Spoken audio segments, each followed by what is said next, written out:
You better love me again.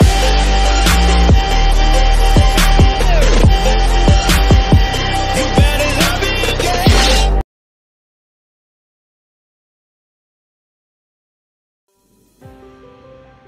Assalamualaikum teman-teman, apa kabar semuanya? Semoga kabar Anda sekalian kabar baik ya, amin ya rabbal alamin. Bertemu lagi dengan saya teman-teman ya, di channel YouTube Sabar GB. Dan kali ini saya akan meliput singkat tentang salah satu 7 keajaiban dunia ya teman-teman, yaitu Candi Borobudur ya teman-teman. Oke teman-teman, ikuti terus ya channel YouTube Sabar GB ya teman-teman. Baik teman-teman, menurut narasumber ya teman-teman, Candi Borobudur adalah sebuah candi Buddha yang terletak di Borobudur, Magelang, Jawa Tengah, Indonesia. Candi ini terletak kurang lebih 100 km di sebelah barat daya Semarang dan 86 km di sebelah barat kota Surakarta, serta 40 km di sebelah barat laut kota Yogyakarta.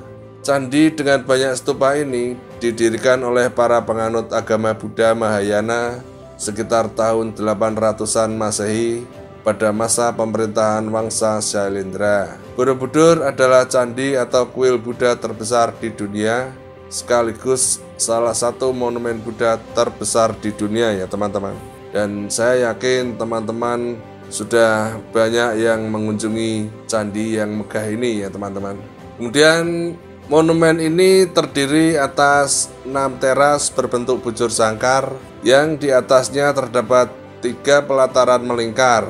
Pada dindingnya dihiasi dengan kurang lebih 2.672 panel relief dan aslinya terdapat 504 arca Buddha. Borobudur memiliki koleksi relief Buddha terlengkap dan terbanyak di dunia ya teman-teman. Stupa utama terbesar terletak di tengah sekaligus memahkotai bangunan ini yang dikelilingi oleh 3 barisan melingkar 72 stupa berlubang yang di dalamnya terdapat arca Buddha tengah duduk bersila dalam posisi teratai sempurna dengan mudra atau sikap tangannya Dharma Cakra Mudra ya, atau memutar roda Dharma.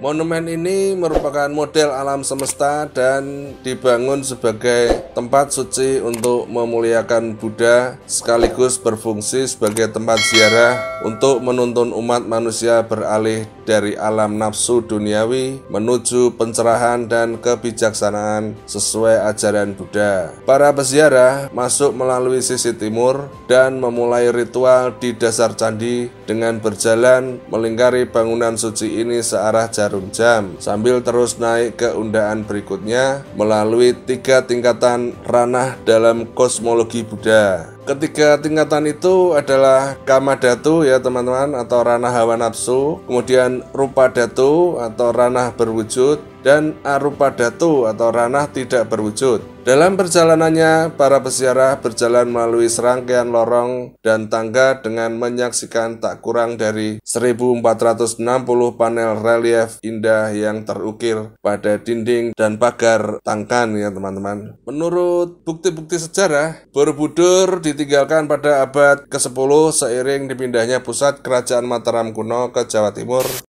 oleh Empu Sindok. Dunia mulai menyadari keberadaan bangunan ini sejak ditemukan pada tahun 1814 oleh Sir Thomas Stamford Raffles yang saat itu menjabat sebagai Gubernur Jenderal Inggris atas tanah Jawa ya teman-teman. Sejak saat itu, Borobudur telah mengalami serangkaian upaya penyelamatan dan pemugaran. Proyek pemugaran terbesar digelar pada kurun waktu tahun 1975 hingga 1982 atas upaya pemerintah Republik Indonesia beserta UNESCO ya teman-teman. Kemudian situs ini atau situs bersejarah ini masuk dalam daftar situs warisan dunia dan salah satu 7 keajaiban dunia ya teman-teman. Borobudur kini masih digunakan sebagai tempat ziarah keagamaan. Tiap tahun umat Buddha yang datang dari seluruh Indonesia dan mancanegara berkumpul di Borobudur untuk memperingati Putri Suci Waisak. Kemudian terkait kepariwisataan, Borobudur adalah objek wisata tunggal di Indonesia yang paling banyak dikunjungi oleh para wisatawan domestik maupun wisatawan mancanegara. Kemudian pada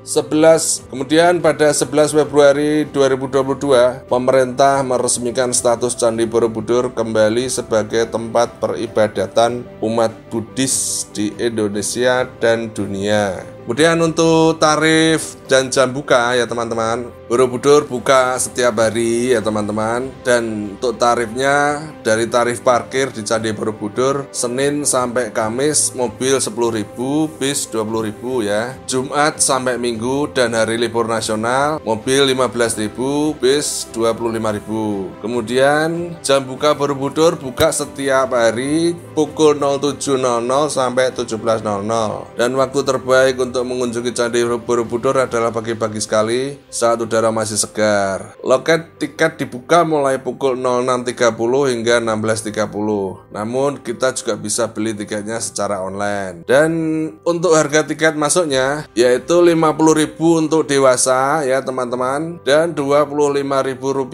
untuk anak-anak, serta ada diskon 50% untuk rombongan pelajar atau mahasiswa minimal 20 orang ya teman-teman. Kemudian untuk naiknya ke candinya itu kita masih ada biaya lagi, dewasa 70.000 ya teman-teman, anak-anak 50.000. Untuk biaya naik candinya ya teman-teman, dewasa masih membayar lagi 70.000 per orang dan anak-anak bayar 50.000. Kemudian untuk pelajar bayar 5.000 per orang. Kemudian untuk wisatawan mancanegara dikenakan tarif dewasa $25 dan wisatawan mancanegara anak-anak dikenakan tarif $15 per orang ya teman-teman. Kemudian saat ini masih untuk uji coba secara terbatas ya teman-teman untuk naik Candi Borobudur sampai ke stupanya ya, dengan kuota kurang lebih 400 orang per hari dibagi dalam 2 sesi ya teman-teman. Sesi pertama kuota 300 orang dibuka pukul 9, sesi kedua kuota 100 orang dibuka pukul 13. Seperti itu ya teman-teman kurang lebih prosedurnya. Kemudian ini sedikit sejarah Candi Borobudur ya teman-teman. Berdasarkan prasasti Karangtengah, diperkirakan Candi Borobudur dibangun oleh Raja Samaratungga dari Wangsa Syailendra dan baru diselesaikan putrinya yaitu Ratu Pramodawardhani pada abad ke-9. Sedikit yang diketahui tentang hal lainnya termasuk siapa arsitek bangunan yang tersusun dari 2 juta balok atau kurang lebih 55.000 meter kubik batuan andesit yang saling mengunci bagaikan sebuah puzzle raksasa ini. Sebuah legenda Jawa bercerita tentang Gunadarma yang berbaring memandang Candi Borobudur sampai tertidur dan tubuhnya berubah menjadi perbukitan menoreh. Gunadarma kemudian dianggap sebagai arsitek Candi Borobudur meskipun tidak ada prasasti bersejarah tentang hal itu.